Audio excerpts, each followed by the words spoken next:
One of the most popular vacation destinations for US citizens has for sure been the Bahamas during the years. However, now it is becoming a hotspot for living purposes as well, taking into consideration the Bahamas' warm climate, sandy beaches, clear water, and a nice tropical lifestyle.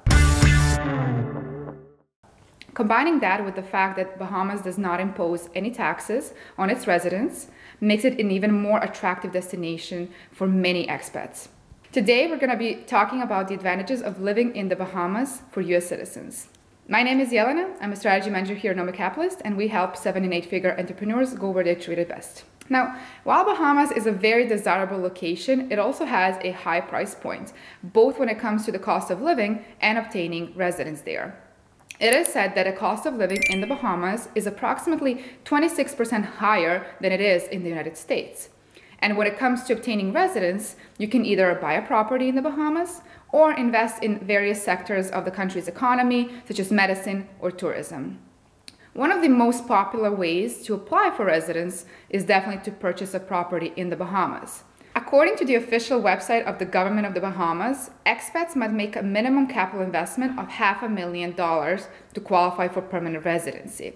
However, the Bahamas immigration website also notes that people who purchase a residence for at least $750,000 to $1.5 million or more will get a speedy consideration when it comes to their application.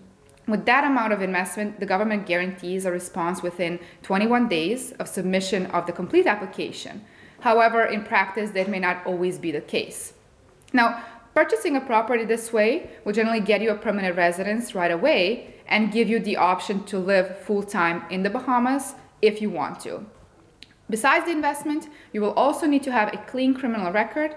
You'll also need to have copies of your passport, proof of financial capability, and character reference. Once you obtain the permanent residence, you do not need to be physically present there substantially to maintain your residence. However, if you're aiming for tax residence, you should be there for at least 90 days per year in order to obtain and maintain tax residence on a yearly basis. In both cases, you need to maintain your investment. If you sell it and don't buy something else at the same price point, you will lose your residence as well. Now, once you apply, as I mentioned, it usually takes 3 to 4 weeks for a decision to be made, and then you will get your permanent residency card after you have been accepted. One good thing is that you can add your spouse and your underage children as dependents to your application. In addition to that, the Bahamian Passport is also a very good passport that may allow you entrance in the United States if you're thinking about renouncing. However, it does take 10 years to obtain it. So to qualify, you must have spent at least 6 years out of those 10 in the country and also 12 months preceding the date of application for citizenship. So while citizenship has a very long path, you can always utilize benefits of the permanent residence and tax residence if you wish to obtain those with little physical presence and maintain them. Now, when it comes to taxes, the Bahamas are essentially a tax-free jurisdiction. It does not impose any taxes on income, capital gains, dividends, interest, rent, wealth tax, estate tax, or royalties. Both companies and individuals can operate tax-free in the Bahamas. And in addition to that, the Bahamas does not have any controlled foreign corporation rules, nor does it have transfer pricing rules. So the interesting thing is that the Bahamas does not have any withholding tax as well, which means that not only you can live there tax-free for the entire year, but also your company can be tax-free as well.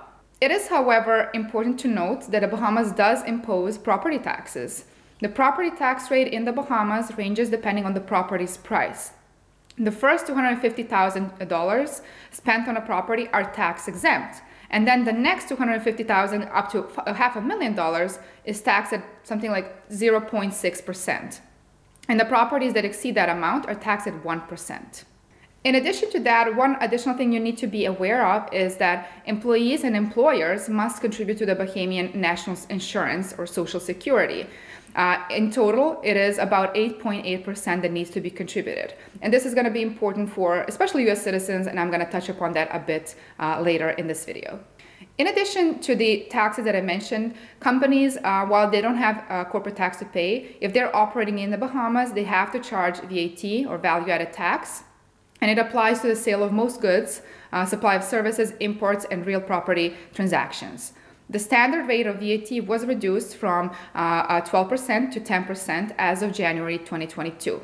So businesses are required to register for VAT where they make taxable supplies of at least $100,000. Now, when it comes to the US expats who want to live in the Bahamas, generally Bahamas is very close to the United States, which is why it's definitely one of the ideal spots for US expats to live and work. However, figuring out how much you need to pay in expat taxes can be complicated. However, if you're living in the Bahamas, you generally do not have to worry about paying income taxes to the Bahamas, as it is a tax-free country. As mentioned before, to become a tax resident in the Bahamas, you will generally need to spend at least 90 days per year there. However, as a US citizen, it does not mean that you can spend the remainder of the time in the United States. That way, you will not be able to qualify for any tax benefits. So generally, you must spend the majority of the year outside of the United States in order to qualify for the foreign earned income exclusion. If you go through the route of bona fide residence, you should ideally spend 6 months in the Bahamas and only up to 90 days in the United States. If you go through the route of physical presence test to qualify for the foreign earned income exclusion, you may spend the 90 days in the Bahamas, but you cannot spend more than 30 days in the United States. Now, for US people who want to relocate to the Bahamas, you should definitely know that the Bahamas does not have a tax treaty with the United States. However, considering that the Bahamas is a tax-free jurisdiction, this will not affect you a lot. You can still claim the foreign earned income exclusion, as well as the standard deduction and the foreign housing deduction or exclusion, depending on whether you are employed or self-employed. That means that you can save at least $120,000 US in tax-free money each year. Now, as I mentioned, while there are no income taxes in the Bahamas, one thing that does exist in the Bahamas is the Social Security insurance. So if you are self-employed or otherwise working in the Bahamas, you will have to pay a rate of 8.8% into the country's Social Security insurance fund. Now, right now, the Bahamas does not have a totalization agreement with the United States.